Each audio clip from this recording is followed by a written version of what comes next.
Stock market को समझने के लिए चलिए 1992 के हर्षद मेहता स्कैम की कहानी सुनते हैं। स्टॉक्स का मतलब होता है किसी कंपनी में एक छोटा सा हिस्सा खरीदना। जब आप स्टॉक खरीदते हैं, आप उस कंपनी के हिस्सेदार बन जाते हैं। और सेंसेक्स बॉम्बे स्टॉक एक्सचेंज में लिस्टेड टॉप 30 बड़ी कंपनीज की एवरेज परफॉर्मेंस को दिखाने वाला एक नंबर है। ये मार्केट का मूड बताता है। हर्षद मेहता एक स्टॉक ब्रोकर था जिसे लोग बिग बुल कहते थे। उसने बैंकिंग सिस्टम में एक ऐसी कमी ढूंढ निकाली जिसके बारे में किसी को पता नहीं था। उस समय बैंक्स को एक दूसरे से शॉर्ट टर्म लोन लेने के लिए सरकारी बॉन्ड्स गिरवी रखने पड़ते थे, लेकिन बॉन्ड्स ट्रांसफर करने के बजाय बैंक्स एक दूसरे को सिर्फ एक रसीद दे देते थे जिसे बैंक रिसीट या बीआर कहते थे। हर्षद ने इस सिस्टम का गलत इस्तेमाल किया। उसने कुछ छोटे बैंक्स के साथ मिलकर नकली बैंक रिसीट्स प्रिंट करवाना शुरू कर दिया। ये रसीदें देखने में बिल्कुल असली लगती थीं। इन नकली रसीदों को वो बड़े बैंक्स को दिखाकर उनसे करोड़ों रुपए का लोन ले लेता था। ये पैसा असल में सिस्टम में था ही नहीं, बल्कि एक धोखा था। इस पैसे को हर्षद ने स्टॉक मार्केट में लगाना शुरू किया।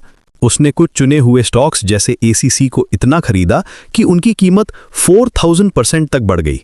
इस तेजी को देखकर आम लोगों को लगा कि मार्केट में पैसा लगाना बहुत फायदेमंद है। हजारों नए इन्वेस्टर्स मार्केट में आ गए। इस वजह से सेंसेक्स जो 1000 पॉइंट्स पर था, तेजी से बढ़कर 4500 पॉइंट्स तक पहुंच गया। इसे ही मार्केट मैनिपुलेशन कहते हैं, जब कोई मार्केट को झूठे तरीकों से ऊपर चढ़ाता है। ये सब तब तक चला जब तक जर्नलिस्ट सुचेता दलाल ने इस पर रिसर्च शुरू नहीं की।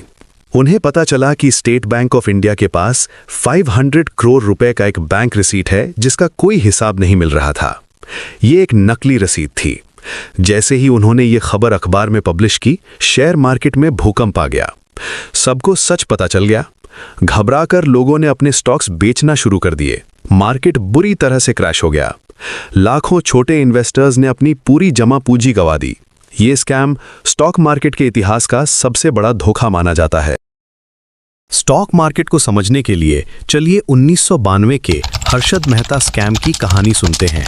स्टॉक्स का मतलब होता है किसी कंपनी में एक छोटा सा हिस्सा खरीदना।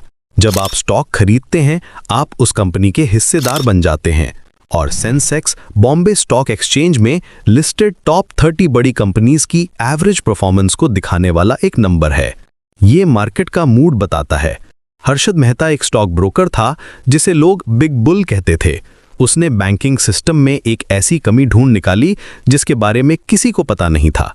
उस समय बैंक्स को एक दूसरे से शॉर्ट टर्म लोन लेने के लिए सरकारी बॉन्ड्स गिरवी रखने पड़ते थे, लेकिन बॉन्ड्स ट्रांसफर करने के बजाय बैंक्स एक दूसरे को सिर्फ एक रसीद दे देते थे जिसे बैंक रिसीट या बीआर कहते थे। हर्षद ने इस सिस्टम का गलत इस्तेमाल किया।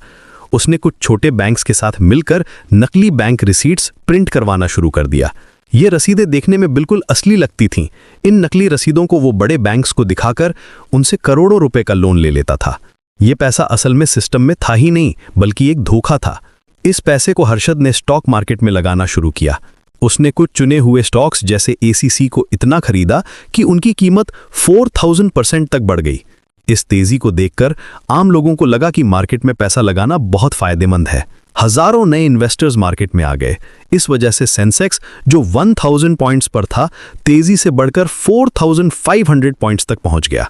इसे ही मार्केट मैनिपुलेशन कहते हैं, जब कोई मार्केट को झूठे तरीकों से ऊपर चढ़ाता है। ये सब तब तक चला जब तक जर्नलिस्ट सुचेता दलाल ने इस पर रिसर्च शुरू नहीं की। उन्हें पता चला कि स्टेट बैंक ऑफ इंडिया के पास 500 करोड़ रुपए का एक बैंक रिसीट है जिसका कोई हिसाब नहीं मिल रहा था। ये एक नकली रसीद थी। जैसे ही उन्होंने ये खबर अखबार में पब्लिश की, शेयर मार्केट में भूकंप आ गया। सबको सच पता चल गया। घबराकर लोगों ने अपने स्टॉक्स बेचना शुरू कर दिए। मार्केट बुरी तरह से क्रैश हो गया। लाखों छोटे इन्वेस्टर्स ने अपनी पूरी जमा पूंजी गंवा दी। ये स्कैम स्टॉक मार्केट के इतिहास का सबसे बड़ा धोखा माना जाता है।